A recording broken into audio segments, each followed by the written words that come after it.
శ్రీమాత్రే నమ శ్రీ గురుభ్యో నమ హరి ఓం. యా దేవి సర్వభూతేషు శక్తి రూపేణ సంస్థ. నమస్తస్యై నమస్తస్యై నమస్తస్యై నమో నమః. ఈరోజు ఈ వీడియోలో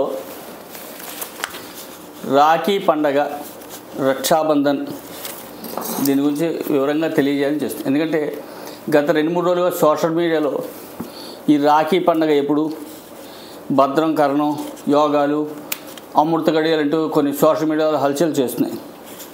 అందు నిమిత్తంగానే ఇది చేయాలి. ముందు వాస్తవానికి శ్రావణ పూర్ణిమ రాఖీ పండగ, దీన్నే రక్షాబంధన్ అని కూడా అంటారు. దీనికి తిథి ప్రాముఖ్యం కానీ నక్షత్రం, యోగం, కరణం, అమృత గడియలు, వర్జి దుర్ముహూర్తాలు, వారాలతో సంబంధం లేదు. కేవలం శ్రావణ పూర్ణిమ అంతవరకే. శ్రావణ పూర్ణిమ రోజున రక్షాబంధనం అనేది అనాదిగా వస్తున్నది, మనందరికీ తెలిసింది. అసలు ఈ రక్షాబంధనం ఎందుకు చేసుకోవాలి అంటే, సోదరుల మధ్య ఉండేటువంటి బంధాన్ని బలపరుచుకోవటం కోసం రక్షాబంధన్ అనే పదాన్ని, రక్షాబంధం అనే పదాన్ని రక్షాబంధన్గా మారింది. హిందూ శాస్త్రం ప్రకారం శ్రావణ పౌర్ణమి రోజున జరుపుకుంటారు. ఇది సాధారణంగా మనందరికీ తెలిసింది. ఇది కూడా ఆగస్టు నెలలోనే వస్తుంది. ప్రేమ మరియు రక్షణ అనేటటువంటి 2 బంధాల మధ్య, 2 పదాల మధ్య ఉన్నదే ఈ రక్షాబంధనం. తమ యొక్క సోదరుల మణికట్టు చుట్టూ రాఖీ అంటే పవిత్రమైనటువంటి దారం. ఇప్పుడు మార్కెట్లో రకరకాలుగా వచ్చినాయి అనుకోండి, ఇవన్నీ వేరే విషయం. కట్టి దాని యొక్క ప్రేమ, సంరక్షణ మరియు సోదరిని రక్షించే బాధ్యత సూచిస్తుంది. సోదరుడు బదులుగా బహుమతులు అందజేస్తాడు. గిఫ్ట్లు, బట్టలు, బంగారం, ధనం ఏదైనా కావచ్చు. తన్ని జీవితాంతం కాపాడుతానటువంటి వాగ్దానభరితమైనటువంటిది ఈ రక్షాబంధనం అనేటువంటిది.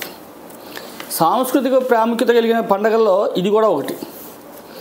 లోతైన కుటుంబ బంధాలను నొక్కి చెబుతుంది. తోబుట్టు యొక్క సంబంధాల ప్రాముఖ్యతని నొక్కి చెబుతుంది.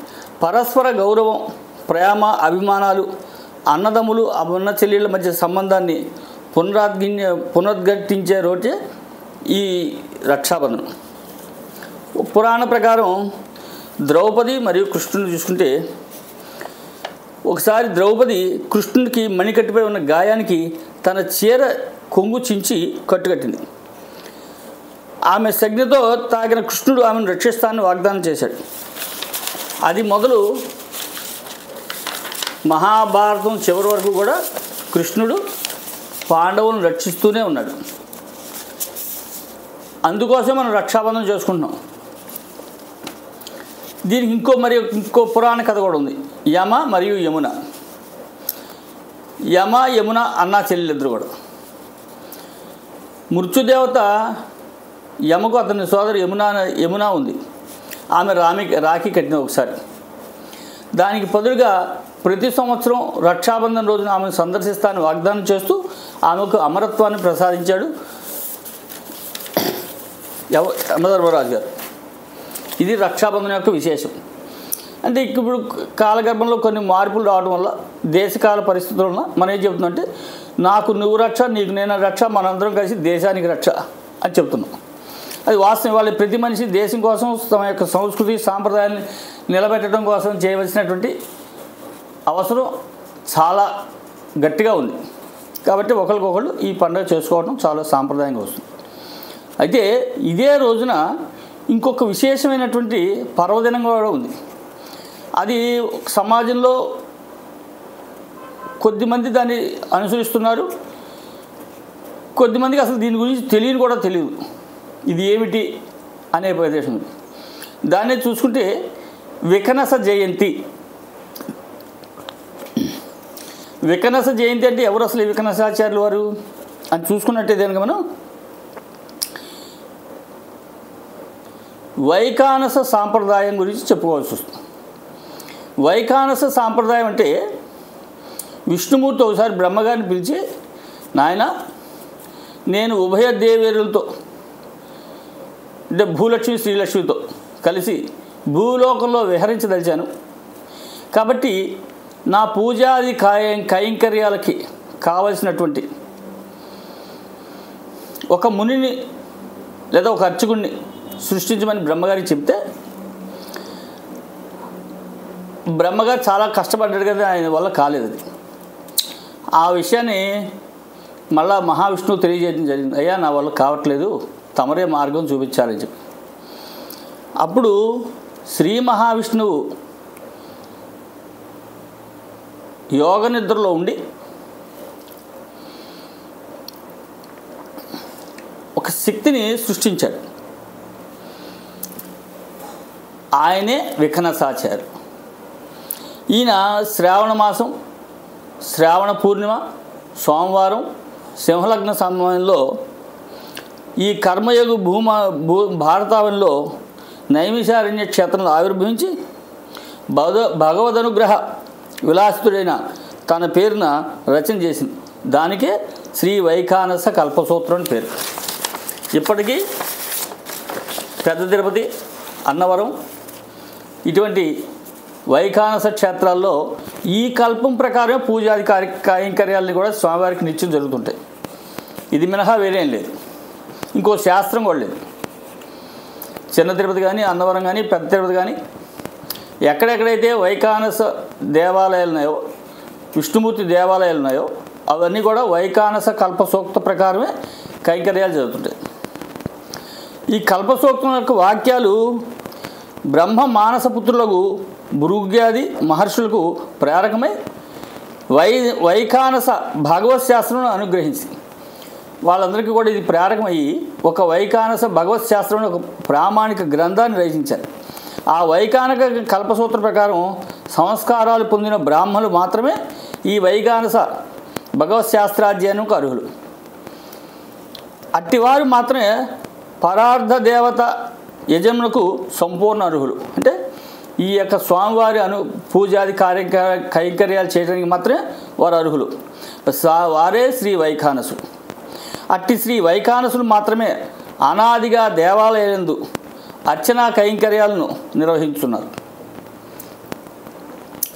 ఇప్పుడున్నటువంటివన్నీ కూడా పాంచరాత్రం కానీ, త్రిరాత్రం కానీ ఇవన్నీ లేవు. పూర్వం కేవలం వైఖానసమే. ఈ వచ్చినటువంటి పాంచరాత్ర త్రిరాత్రాలన్నీ కూడా కాలగర్భంలో వచ్చినవి తప్ప వీటి ఋషి ప్రోక్తం కానీ, శాస్త్ర ప్రామాణికాలు కానీ, శాస్త్ర అధ్యయనాలు కానీ ఏమీ లేవు. అట్లాగే ఈ వైఖానస సూత్రం అనేది దీని ప్రకారం ఎవరైతే కైంకర్యాలు చేస్తున్నారో వాళ్ళు శ్రీ మహావిష్ణువుకు ప్రత్యేకించి ఆరాధన చేయడం కోసం మాత్రమే ఈ భారతావనిలో జీవిస్తున్నారు. వాళ్ళే స్వామివారికి కైంకర్యాలు చేయాలి. ఇంతకుముందు చెప్పుకున్నట్టుగా ఈ పాంచరాత్రం త్రిరాత్రం అన్నీ కూడా ఒక 200-300 సంవత్సరాలు మధ్యలో వచ్చినాయి తప్ప అనాదిగా లేవు.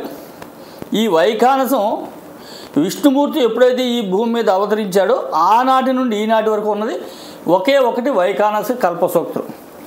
ఇవాళ ఆ వైఖానస కల్పసూత్రం గురించి చెప్పాలి అంటే నాకైతే దాని మీద అంత పట్టు లేదు.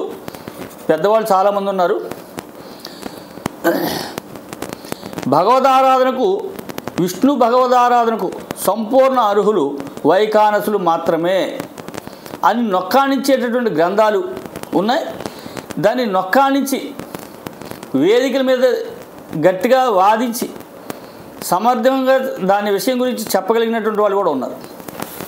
వాళ్ళు కూడా కొద్దిమంది ఉన్నారు. అయితే ఇదంతా కూడా ఇప్పుడు నేను చెబుతున్నటువంటిదంతా కూడా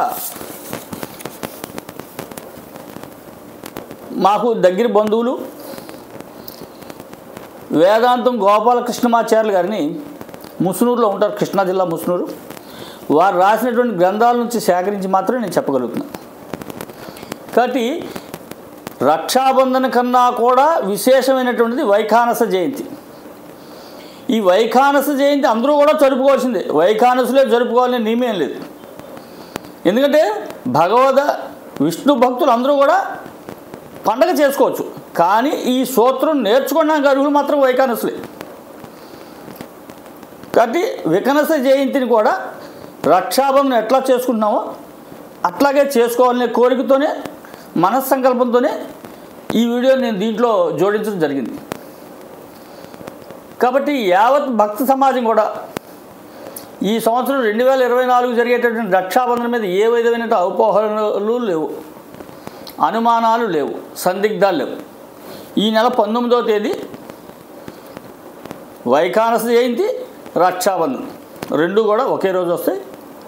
శుభ్రంగా రక్షాబంధనం చేసుకున్న తర్వాత దేవాలయానికి వెళ్ళి దైవ దర్శనం చేసుకుని మనంతా కూడా సుఖ సంతోషాలతో ఉండాలని కోరుకుంటూ ఈ వీడియోని పూర్తి చేస్తున్నాను. ఈ వీడియోని లైక్ చేయండి, షేర్ చేయండి, మీ యొక్క అభిప్రాయాన్ని కామెంట్ బాక్స్లో రాయండి. హరి ఓం తత్సత్.